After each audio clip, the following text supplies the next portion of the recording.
اعوذ باللہ من الشیطان الرجیم بسم اللہ الرحمن الرحیم قدرمنو کتونکو عظیم خان یم له وطن سره د ازما په مخ کې احتجاج روان دی د کراچۍ په ښار کې د ډي سي اپیس تر مخه ډي سي سنټرل اپیس تر مخه احتجاج روان دی دا د کراچۍ کې چې کم هوټلان دي دا هوټلان د کوټیوالو غدي د پښتنو غدي د افغانانو غدي نو پر دې هوټلو باندې پولیس والا او د دې کراچۍ انتظامیه په مختلف بهانو باندې دوی تنګوي دوی په عذابوي دوی هغه حلال روزګار ته نه پرېږدي دوی د دوو وختو د بچیانو روټۍ ګټلو ته نه پرېږدي نو دا ستاسو په مخ کې احتجاج روان دی دا راته وایه د په کراچۍ ښار کې خو ګرده کراچۍ د پښتنو له هوټلانو ډکه ده نو دا د کراچۍ انتظامیه او پولیس په مختلفو بهانو باندې د کراچۍ د هوټلانو والا تنګوي هغه خپل حلال روزګار ته نه پرېږدي تاسو د ډي سي اپیس مخې ته راغلي یاست که وایي ستاسو د هوټلانو والا هغه ډیمانډونه که د راوښول شي ډیمانډونه کم دي هغه مین ټکي پکې راوښیي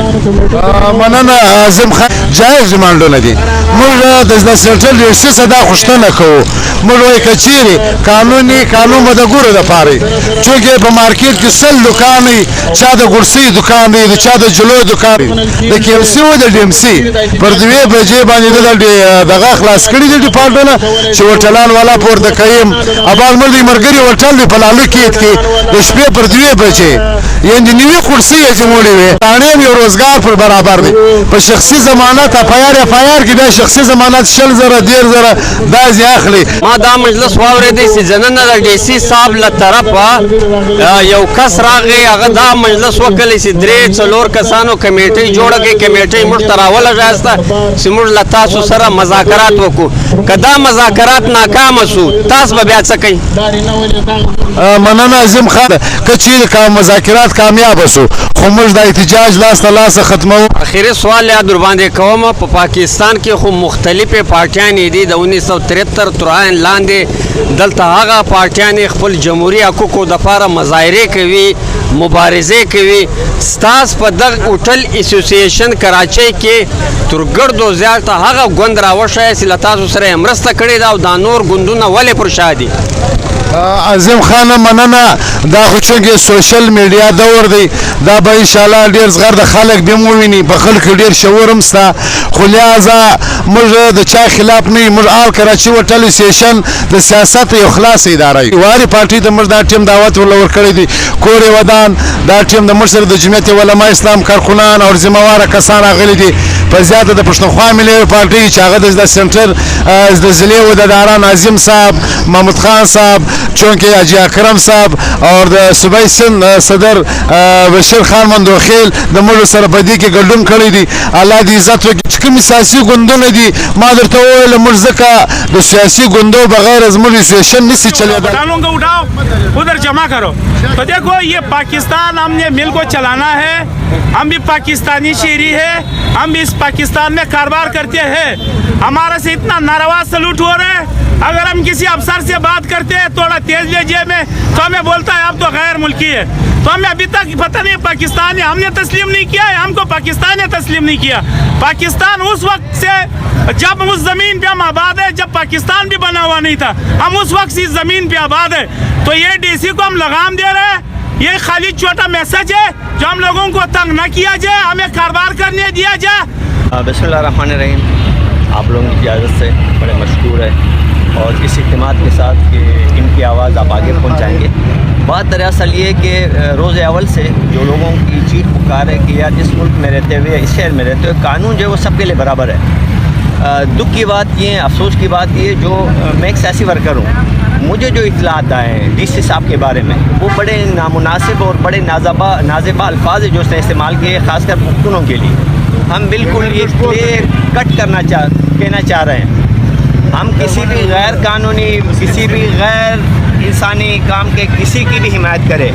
नहीं करेंगे लेकिन एक सियासी वर्कर के हैसियत से पश्तूनख्वा में पे एक ज़िम्मेदार के हैसियत से पश्तून अवाम के एक फर्जन के हैसियत से जहाँ भी जुल्म होगी जहाँ भी नाजायज़ जहाँ भी गैर कानूनी काम होगा हम बिल्कुल क्लियर कट हर सब पे अवल का किरदार हम अदा करेंगे हमने किया और करते रहेंगे मलगरी नोम द सदै अब्दुल जब्बार هوټل د چا دی؟ होटल په لالو کې 10 نمبر کې. ته په ذاتي توګه ماته دا وایې چې تر اوسه انتظامیه یا پولیس ته په عذاب کړی هوټل یې په عذاب کړی دی او که نه؟ د شپې پر 2:30 بجې د ډیمسي ګاډۍ رالی، اول پر موټرسایکل رالو، زما تقریبا 90 کرسۍ او توا ټیبلې د پنکې پورې هر څه وړي دي. بیا د تھانې سموږ شخصي درو کسانو باندې اف آی آر کټ کړی دی. بیا موږ د تھانې سره شخصي ضمانت کړی دی. 100,000 روپۍ مې هغه ته ورکړي دي تفتیشي افسر ته. بیا د هغه بعد پوس ولې چې ډیمسي ته ورغلي هغه وایي چې بھائی ته موږ پر کسانو باندې حمله کړې ده او موږ نه حمله کړې نه دي، ویډیو موجوده پرتې دي، هر څه شته. خو د دوی دا چې دی لکه یو غله چې راشي دا د غلو په شکل باندې راشي او پیسې مې ورکړي دي. دغه څه 15 ورځې مخکې پیسې د 12 کسانو ډوډۍ دفتر ته انتظامیه چې کومې کرسۍ واخیستې د هغو وینا چې شی وه څه مین مسله چې وه دا وه چې بھائی موږ ډي سي و موږ ته اډر دی روزانه سے 150 200 کرسۍ به و موږ ته روزانه ډي سي وشتي به دا ما ته را رسوي چې دا هر ځای صحیح دی. ملګری نوم کمال خان دی. کمال خان هوټل دی؟ دوه هوټلان دي په کریم آباد. ذاتي طور انتظامیه څه تاوان در رسولی دی د پولیس په شکل د انتظامیې په شکل؟ ذاتي طور انتظامیه ما ته دا تاوان رسوي په 12 بجې راشي وایي هوټل بند کړه. هلکه په 12 بجې بعد خو ګرځه 12 بجې بعد خو ګرځه هوټل خلاصېږي.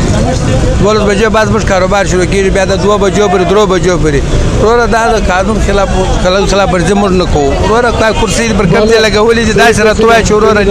مې لګوه بس پر هغه ځای ولګوه هوټل خلاص پرېږده. دا خو ناجایزه ذاتي ده چې موږ سره کېږي. مطلب ته دا یې د 1973 چې کوم آئین دی په هغه کې چې کوم شخص دی هغه قانون که زما دپاره وي د بل کس دپاره به وي، که د یو روزګاري د بل چا دکان وي د بل چا بل وروره روزګار د هغه دپاره چې څه قانون وي هغه قانون به زما د هوټل دپاره وي. ولې زه د کراچۍ د انسانانو د چای په مت کې هغو ته چای ورکوم، خدمت یې کوم. ته څه پکې یې په دې کې؟ زه خو د هغه وایم چې زموږ سره په ګرد سره یو د ګرد سره کم قانون دی زموږ سره هم هغه قانون دی. اوس د شپې دا غټ رشتنوټونه دي خالي د پښتانه زیاتره کرسۍ شیان پورته کېږي د بل چا لا پورته کېږي نه. که ډي سي نه مني خو زه بیا د شپې بوځم ښکاره بیا کوم چې بھائی دا هوټلان ولې خلاص موږ دا ولې بندېږي. موږ کومه ناجایزه ډاکټر اسیم سره کړې، ډاکټر اسیم دې دا وایي چې بھائی موږ سره یو ناجایزه کړې ده زه بیا خود بندوم. ډي سي سینټرل صاحب سره ستاسو کمیټۍ تللې ده مذاکرات کوي، که مذاکرات ناکامه شو بیا به تاسو کوم قدم اخلئ؟ بیا به وروره بیا به هغې له امله به وروره د کمشنر سره وزیر اعلی وسه پورې به ځو وروره خبره به سره کوي دا ناجایز به د څو پورې زموږ سره شروع وي. قدرمنو کتونکو دا د کراچۍ هوټل اسوسییشن درنا ده د ډي سي آفیس په مخ کې. نو د کراچۍ پښتانه داسې دي په دې دوو لاسو دا ګارد دا جوړه کړې ده، دا ګارد د کراچۍ جوړه کړې ده. په هغه باوجود دوی هغه د تعصب په نظر باندې ورته ګوري. نو لہذا موږ له انتظامیه څخه د ډي سي آفیس څخه ډي سي صاحب څخه دغه بھرپور غوښتنه کوو چې موږ د په آرام کښېني، چې موږ د خپلو بچیانو د 2 وختو مړۍ وګټو. نو ستاسو د ټولو مننه په لوی خدای مو سپارلی یاست. السلام علیکم.